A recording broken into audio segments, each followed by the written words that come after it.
समाज संस्कृत कॉलेज में जब अध्यापक के रूप में आए तो दो किताबें उनको बहुत प्रिय लगती थी। एक वे रस गंगाधर पढ़ाते थे और एक साहित्य दर्पण। पंडित राज जगन्नाथ उनके प्रिय आचार्य थे और उन्होंने कई बार विचार विमर्श के क्रम में मुझसे पंडित राज जगन्नाथ पर बातचीत की थी। और आप जानते हैं कि प्राचीन भारतीय वाङ्मय में जब कविता को परिभाषित करने की बात आई तो तमाम परिभाषाएं विकलांग हो गई, अतिव्याप्ति उनमें रही, उनमें कमियां रही। हर आचार्य ने एक दोष निकालने की चेष्टा की और इस तरह से चिंतन बढ़ता चला गया। प्राप्त सामग्री के आधार पर कहा जा सकता है कि काव्यालंकार में भामह ने कविता को परिभाषित करने की चेष्टा की। कहा, शब्दार्थौ सहितौ काव्यम गद्यम पद्यम च तद्विधा। कविता गद्य और पद्य दोनों में हो सकती है, उसमें शब्द और अर्थ का साहित्य होता है। यह तो उपन्यास में भी होता है, यह तो अन्य विधाओं में भी होता है, शब्द और अर्थ का साहित्य। वह कौन सी विशेषता है जिससे हम काव्य को अलग करके देखें? तो कश्मीर के एक विद्वान मम्मट आए, उन्होंने काव्य प्रकाश को जो परिभाषा दी वह बहुत दिन तक चलती रही। हम सब पढ़ते पढ़ाते रहे। तत् अदोषौ शब्दार्थौ सगुणावलंबिते पुनः क्वा। शब्द और अर्थ में दोष नहीं हो, अदोषौ। गुण जरूर हो, अलंकार हो या न हो। तो एक है पॉजिटिव, एक है निगेटिव और एक है अल्टरनेटिव। यानी शब्द और अर्थ को जब हम कविता के रूप में ढालें तो अदोषौ, दोष नहीं होना चाहिए। गुण जरूर हो, अलंकार हो न हो, अलंकार आवश्यक नहीं है। तो उन्होंने सबसे पहले दोष की चर्चा की। और इस संसार में बिना दोष के कुछ होता है? सोने का गहना भी बिना तांबा का द्रव्य दिए बनता ही नहीं है। चंद्रहार आप पहने, कर्णावतंस पहने, चाहे जो गहना आप पहने, शुद्ध सोना नहीं होता है। मनुष्य भी शुद्ध नहीं होता है, संसार भी शुद्ध नहीं होता है। अशुद्धता ही संसार की पहचान है। रचना धर्मता सर्वशुद्ध अगर होगी तो बढ़ जाएगी, उसमें इम्यूनिटी नहीं होगी, रोग की प्रतिरोध क्षमता नहीं होगी। जो आदमी रोज किसानी करता है, ठेला चलाता है, मजदूरी करता है, उसके पास बीमारियां कम फटकती हैं। हमारे जैसे कक्ष में बैठकर पढ़ने वाले लोग कभी पेट दर्द के शिकार हो जाते हैं, कभी छींकने लगते हैं, कभी ज्वरग्रस्त हो जाते हैं। तो दोष में घुसो। इसीलिए सौंदर्य शास्त्र में केवल सुंदर रूप ही नहीं होता है। आप देखेंगे कि बिहारी जो बहुत बड़े आलंकारिक थे, उन्होंने जब सतसई का पहला दोहा लिखा, मेरी भव बाधा हराओ राधा नागरी सोय, जा तन की झाई पड़े श्याम हरि दुति होय। यह दोहा मैं इसलिए भी याद करता हूँ कि राधा की यह सृजन भूमि है। जानकी वल्लभ जी ने राधा पर जो महाकाव्य लिखा उसमें केंद्रीय पात्र है राधा। वह नागरी राधा है। उस नागरी राधा के अनेक स्वरूपों का दिग्दर्शन शास्त्री जी ने कराया है। तो उस राधा की शारीरिक छवि से श्याम हरित दुटी हो जाते हैं, कृष्ण जो काले हैं वे हरिया जाते हैं, फल फूल जाते हैं, उनका वर्ण बदल जाता है। और जब निराला जो शास्त्री जी के प्रिय कवि थे, जब तोड़ती पत्थर शीर्षक कविता लिखते हैं तो मजदूरन की सुंदरता का जब वर्णन करते हैं तो राधा की सुंदरता से, बिहारी की राधा की सुंदरता से उसकी आप तुलना करें। देखा उसे मैंने इलाहाबाद के पथ पर, वह तोड़ती पत्थर, देखा उसे मैंने इलाहाबाद के पथ पर, श्याम तन भर बधा यौवन, नत नयन प्रिय कर्मरत मन, गुरु हथौड़ा हाथ करती बार बार प्रहार, सामने तरुबालिका अट्टालिका प्राकार। तो एक तन है बिहारी की सच्चाई में, जात तन की झाई पड़े, और एक तन है मजदूरिन का। सुंदरी अभिरामा राधा का जो चित्र रीतकालीन कवि ने खींचा वह दिव्य है, भव्य है, वो रूप की एक पराकाष्ठा है।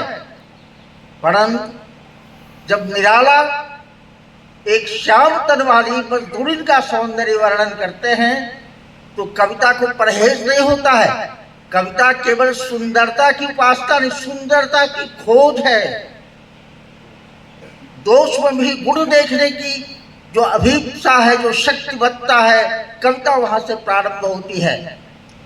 जब जानकी वल्लभ शास्त्री कहते हैं सोने का बाजार बंद है और लोहे का तेज, पाठ यही इतना है बच्चा उलट रहा क्या पेज, गर्द काटनी है चांदी तो सोने से ले लोहा, तब क्या तुलसी की चौपाई और क्या रहीम का दोहा।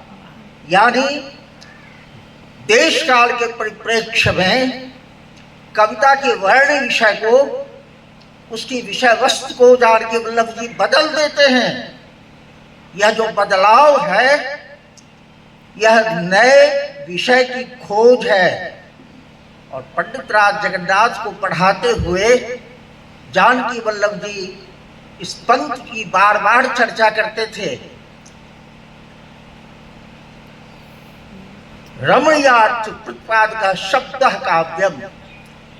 रस गंगाधर में पंडित राज ने कहा कि रमणीय अर्थ का जो प्रतिपादक शब्द है वह काव्य है। यह पहला व्यक्ति है जो शब्द पर जोर डाल रहा है, शब्द ही काव्य है। जबकि हम शब्द और अर्थ की बात करते हैं तो शब्द जो है आकाश का गुण है, आकाश में ही शब्द प्रतिध्वनित होते हैं।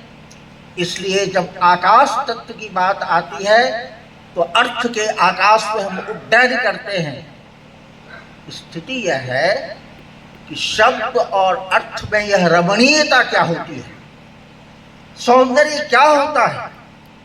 तो सुंदरता आंखों का विषय है, ये वस्तुनिष्ठ विषय नहीं है, आत्मनिष्ठ विषय है। लैला कुरूपा थी, उसका प्रेमी उसमें फिदा था, यानी उसके प्रेमी मजनू की आंखों में सौंदर्य था, देखने वाले की दृष्टि में सौंदर्य होता है। विपरीत थिंग्स एज हो, व्यवहारवादी मनोवैज्ञानिकों ने भी कहा है कि चीजों को हम समग्रता में देखते हैं, टुकड़ों में नहीं देखते। और आनंदवर्धन जो संस्कृत के बहुत बड़े आचार्य थे, ध्वन्यालोक के आरंभ में उन्होंने कहा कि प्रतीयमानम पुनर्न देवावस्तु वाणी शुभा कवीनाम यत्तत् प्रसिद्धा अविवाति रिक्तम विभाति लावण्य विवांगनासु। अंगराओं का, स्त्रियों का सौंदर्य कहाँ है? नाक में, कान में, बाल में, कपोल में नहीं। अंगराओं का सौंदर्य अवयवों के अतिरिक्त होता है, वह प्रतिभाषित होता है, वह प्रतीयमान होता है। काव्य में भी जो प्रतीयमान अर्थ होता है वहां रमणीयता आती है। क्षण क्षण यन्नवताम तदैव रूपम रमणीयताया, जो क्षण क्षण रूप बदल दे उसको रमणीयता कहते हैं। तिल तिल नूतन हो, विद्यापति ने भी कहा है। जो सौंदर्य दृष्टा की आंखों में बारंबार रूप बदलता रहे, काव्य के समस्त इतिहास में जब बदलाव आता रहे, तो आप देखेंगे कि बड़े कवि जैसे बाणभट्ट थे, शास्त्री जी के प्रिय कवि थे। उन्होंने कादंबरी जब लिखनी शुरू की तो उसमें गद्य में काव्य है, और कादंबरी में एक से एक सौंदर्य के चित्र हैं, परंतु बाणभट्ट ने विंध्याटवी के वर्णन के क्रम में कुरूपा, चांडाल कन्या के सौंदर्य का वर्णन किया है। कुरूपा, चांडाल कन्या, अकुलीना, तो सौंदर्य में देखने की बात होती है। बाणभट्ट के बारे में ही एक किस्सा प्रचलित है, वह यह है कि मृत्युशैया पर बाण थे, उनकी कादंबरी अधूरी थी। कवि को लगा कि मैं मर जाऊंगा, कृति पूरी नहीं होगी। बड़े बेटे ने व्यथा समझी और आकर कहा कि मैं आपकी कृति अधूरी नहीं रहने दूंगा, लिखूंगा। बाण लेटे हुए थे, सामने गवाक्ष खुला हुआ था, उस खिड़की के आगे एक पेड़ था जो सूखा हुआ था। उन्होंने कहा बड़े बेटे से कि वर्णन करो। बड़े बेटे ने कहा शुष्को वृक्षस्तिष्ठत्यग्रे, बड़ा कर्ण कर।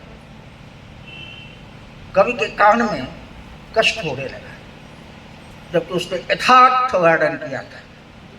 सूखा पेड़ सामने खड़ा है, शुष्को वृक्षस्तिष्ठत्यग्रे, आगे सूखा पेड़ खड़ा है। बाण निराश हो गए कि यह लड़का मेरी विरासत को बचा नहीं पाएगा, ये कुछ कर नहीं पाएगा। तो छोटे लड़के को उन्होंने मौका दिया। छोटा लड़का जब आया, का वर्णन करो। छोटे लड़के ने कहा नीरस तरुरिहि विलसति पुरतः, नीरस यानी बिना रस का पेड़ सामने शोभा पा रहा है। कवि को अच्छा लगा, यह कर्णकट नहीं था, पर जब पेड़ नीरस है तो शोभा कैसे पाएगा, और अगर वो शोभा पा रहा है तो ये गलत बयानी है, यथार्थ से इसका कोई वास्ता नहीं है। मगर बाणभट्ट ने डिग्री दे दी छोटे बेटे की कविता यही लिख सकता है। तो आपके यहाँ शुरुआत से ही है कि लालित्य को आप जलेबी समझते हैं, लालित्य को आप हलवा समझते हैं, पर लालित्य कठिनाई में भी है, लालित्य मरुभूमि में भी है, सात्वर भूमि में ही नहीं है। जब कवि देखता है कि क्या लिखना है, रमणीयता की कहाँ खोज होगी, तो पूर्वी भारत का एक आचार्य था विश्वनाथ, उसने कविता को परिभाषित किया और कहा वाक्यम रसात्मकम काव्यम। रसात्मक वाक्य को काव्य कहते हैं। एक विशेषण दिया रसात्मक। यह रस क्या है? यह रस फैंटा का रस है, ताड़ी का रस है, व्हिस्की का रस है, यह किस प्रकार का? चाय का रस है, कैसा रस है? तो उन्होंने अध्यात्म के शिखर पर जाकर कहा सत्तो उद्रेकाधिकंठ स्वप्रकाशानंद चिन्मय वेद ज्ञान स्पर्श शून्यो ब्रह्मा स्वाद सहोदर। वो ब्रह्मानंद के करीब है। बंधुओं, न ब्रह्म को देखा न उसके आनंद को हमने देखा। हम तो कविता सुन रहे हैं और कविता में हम शब्द ढूंढ रहे हैं। मुख्य चीज है शब्द। जानकी वल्लभ जी जब कविता लिखते थे तो राधा के प्रथम सर्ग में उन्होंने जो पहला शब्द खोजा वो क्या है? आप में से किसी को स्मरण है? प्रणय पर्व का पहला शब्द नीली मुरली तूने मुझे पुकारा। शास्त्री जी ने मुरली के लिए नीली शब्द का प्रयोग किया है। इस एक शब्द को बिना पकड़े आप स्वच्छंदतावादी छायावादी काव्य को नहीं समझ सकते हैं। पंत लिखते हैं, दूर उन खेतों के उस पार जहां तक गई नील झंकार छिपा छाया बन में सुकुमार स्वर्ग की परियों का संसार। झंकार नीली है पंत की दृष्टि में। और जब प्रसाद लिखते हैं, नील परिधान बीच सुकुमार खुल रहा मृदुल अधखुला अंग खिला हो जो बिजली का फूल मेघ पर बीच गुलाबी रंग। पूरी कामायनी में 111 बार प्रसाद जी ने नील शब्द का प्रयोग किया है। इंद्रनील मणि महादशकता सोम रहित उल्टा लटका आज और मृत सांस ले रहा जैसे बीत गया खटका। तो नील शब्द के प्रति यह आग्रह क्यों है? प्रसाद जी जब अपनी दुकान पर बैठते थे गोवर्धन सराय में, तो एक कक्ष का दरवाजा खुलता था। उस कक्ष में नीली रोशनी होती थी। नीली पोशाक पहनकर एक नर्तकी आती थी। प्रसाद जब तक बैठे रहते थे वह नर्तन करती थी। तो श्रद्धा के रूप वर्णन में एक भौतिक आलंबन भी था। वह श्यामा है जो प्रसाद के साहित्य में बार-बार आती है। तो यह नील शब्द स्वच्छंदतावादी चेतना के समझने के लिए एक मौजूद शब्द है। तो शब्द अगर काव्य है तो कैसा शब्द? तो बहुत आरंभ में काव्य शास्त्र के प्रारंभ के भी बहुत पहले मुनित्रय में यास्क ने कहा था, निरुक्त में एक शब्द सम्यक ज्ञात सुष्ट स्वर्गे लोके च काम भवति।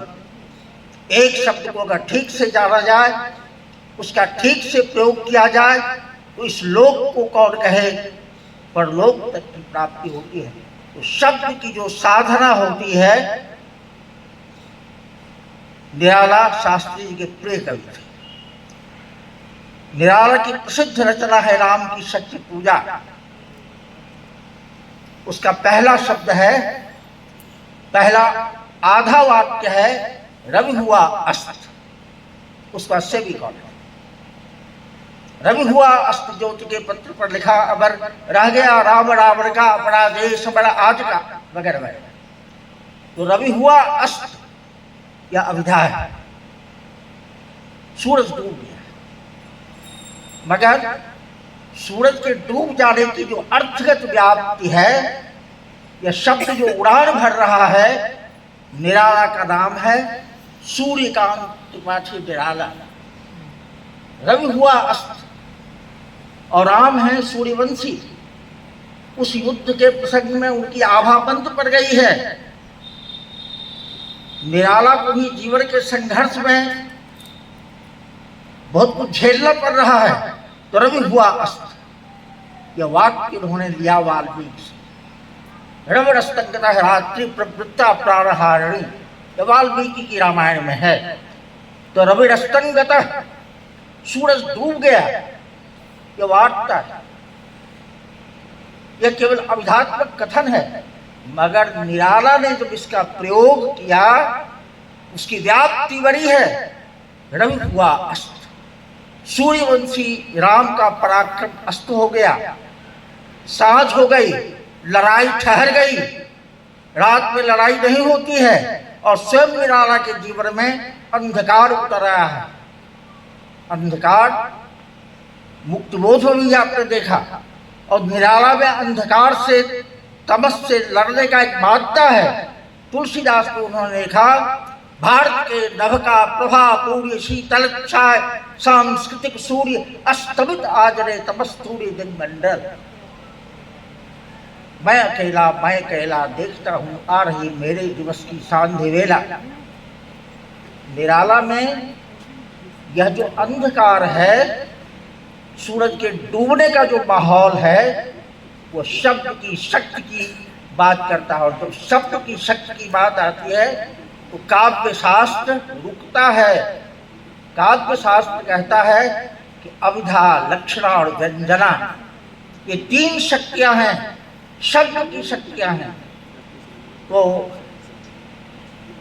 अविधा यथा तथ्य वर्णन है, लक्षणा प्रयोजन और रूढ़ के द्वारा अर्थ का बदलाव है, और व्यंजना क्या है इसको समझिए। आप जानते ही हैं,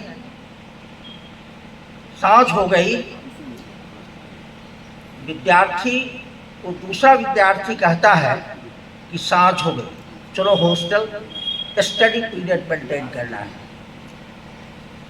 दूसरा लड़का दूसरे लड़के से बात करता है, सांझ हो गई, चलो श्याम टाकीज में सिनेमा देख लें। चोर जब चोर से बात करता है, सांझ हो गई, मतलब जल्दी से खाना पीना करो, चोरी के उपाय में लग जाओ, अभियान चलाना है।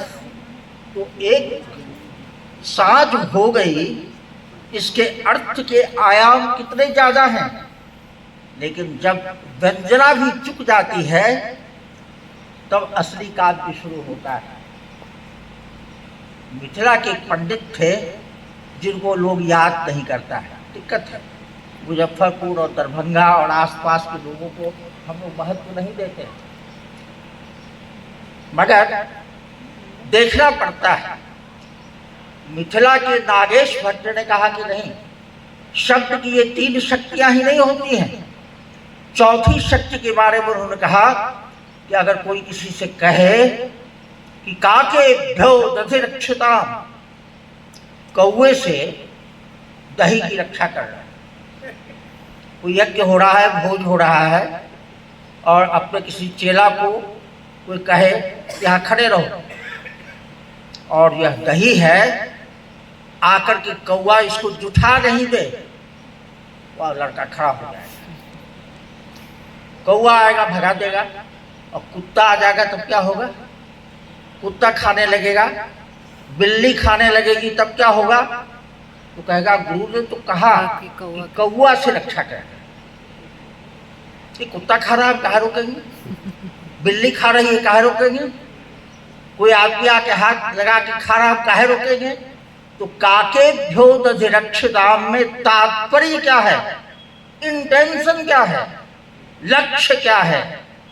यानी अर्थ जो होता है शब्द का, वो प्रयोजन से निर्धारित होता है। जब हम कौवा कहते हैं तो दही खा जाने वाले उन तमाम प्राणियों की हम चर्चा कर रहे होते हैं कि दही की रक्षा होनी चाहिए। तो तात्पर्याक्षा वृत्तिराम से उन्होंने चतुर्थ शक्ति की कल्पना की। और जो विद्वान होता है, कवि के साथ साथ विद्वान होता है, वो शब्दों का सटीक प्रयोग करता है। और जब सटीक प्रयोग होता है तो कहा विश्वनाथ ने, रसात्मक वाद की काव्य है, तो अगर हम कहें वह आग से सींचता है, तो आग में सींचने का गुण तो नहीं है, मगर कवि कह रहा है वह आग से सींचता है। यह तो आपत्तिजनक बात है, आग से तो सींचा नहीं जाएगा, यह अयोग्य वाक्य है।